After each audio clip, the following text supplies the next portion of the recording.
Hi, we're here in Mount Oliver talking to Johno Prascak. Yes. Did I say that right? Prascak, you got it, Prascak. Matt. Yeah. Prascak. Nice Okay. to meet you, Matt. Nice to meet you. So you're from Mount Oliver. Have you moved here or? No, I'm from Pittsburgh. From Pittsburgh. Yes. Okay.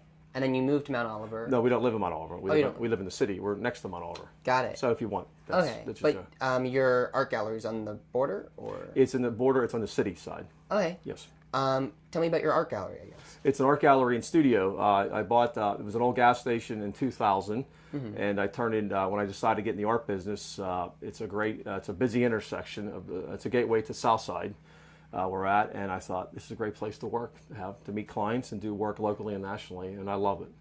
Well, but your work though is, it's very, it's distinct. So how did you get pulled into, I guess, making, you don't just own the gallery, you also make the paintings, right? Yes, I'm the artist. It happens to be my studio and / gallery. So tell me about your paintings, I guess. I have an unusual medium. I'm self-trained, except through life. I get enamel paints and I get sand from the river, specifically the Monongahela.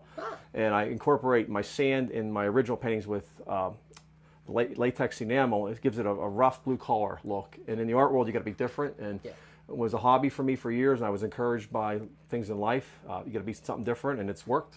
Yeah. So I love doing it. It's very earthy and blue collar. Yeah. Is Mount Oliver a river town, or is it? Like, no, it's a hilltop town. Hilltop It's town. a hilltop borough. Okay. And so your name is also pretty unusual, Johno, right? Johno. It's I'm half Czechoslovakian, so my grandfather came from Czechoslovakia, who I never met. His name was Jonko, so I got the Americanized version, Johno. And he moved to where? It was Hazelwood. Hazelwood. Yeah. Okay. Yeah, they couldn't wait to come to America. I think when he was 9 years old. That's the story I heard. And a lot of like Czechoslovakians came to Pittsburgh specifically because they knew other. There was already established, I think, an ethnic Czechoslovakian background, but also the work, the mills, the railroads, the mines, and they were known for their hard work, and they wanted to make a better life for themselves and family. Yeah. So I'm part of that. Do you include that in your art also? Yeah, I love blue collar stuff. I mean, I love painting flowers and different things, but I love the soul and the paintings of the women and men, the kids that struggle to get here to make a better life for themselves. I love doing that sometimes in my work. And that's something that you really get in Pittsburgh, and one of the only places where you get blue collar, and you also get like artsy type like people, and you have like the mixture, which is really, it's a melting pot. It is. They said that years ago, and I love it. It's a melting pot. Yeah. It's been reinvented, or it's ongoing. Instead of melting steel, we're melting melting people. pot could be a different thing. So I love that terminology. Yeah. So I just part of that generation, Okay. part of the they call it the greatest generation, the next generation behind. Yeah. And have you witnessed like a changing of Mount Oliver? Or? Mount Oliver in the city, obviously, since the mills left here in the early '80s. Right. It was industrial here before the Civil War, so that's a long time, and that's what built Pittsburgh here, the industrial thing.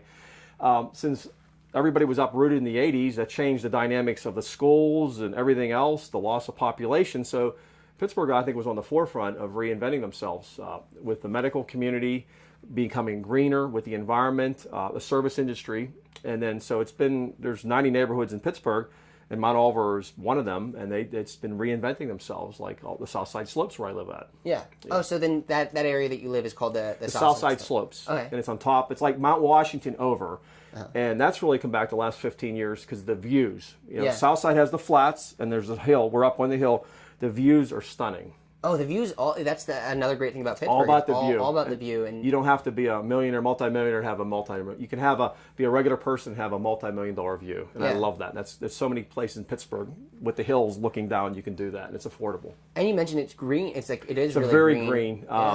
With the environment and since the pollution's most of it's gone, and the rivers. Don't forget, we have the beautiful 3 rivers. They were polluted for over 100 years. Yeah.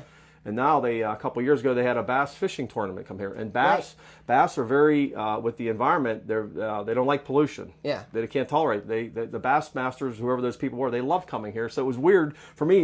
I remember as a kid seeing the fish kind of glow in the river. Yeah. And now there's bass they can catch. And there's these tournaments, and the fishermen love it. So that's just part of the reinvention of Pittsburgh. Yeah. Which is wonderful. Yeah. And the younger people like yourself and the crew here, you want to get educated or whatever your path of life is, it's not a bad deal living here. The cost of living, the housing, the people are awesome, I think, as a whole. It's not a bad deal living here. And I think they're making it more user-friendly for the younger people. just with a bike trail. The bike trail is going to, it's from Pittsburgh to Washington, D.C. It's going to open here all the way down the Allegheny Trail. Yeah. How about that? That's And another that's part great of Southside. Yeah. So. Cool. Thank you so much for being on. Oh, I think we're gonna have to wrap it up. But yeah, sure. You had I loved hearing about Mount Oliver and Yeah. your art. Do you have a website for your art Yeah, gallery? jonosart.com. Okay. So there, and I had the honor to do national work. The Presidential Library, Bush 41, who's very sick now. A painting, it was a requested portrait. My painting of Monongahela sand and enamel paint hangs in the Presidential Library, Texas A&M. Oh wow. There was a show called Will and Grace that was on NBC. My Hollyhock painting was on the last episode. Oh wow. And there's a great chocolate company here in Pittsburgh called Sarah's Candies. It's the best chocolate in the world. I partnered with them last year. They have my artwork on the boxes. So in Pittsburgh, you can make it. You just go to work. Yeah. So I appreciate your time, and I wish you well, young people, in your endeavors. That's great. Thanks a lot. Okay, great. Cool. Good. Nice meeting you.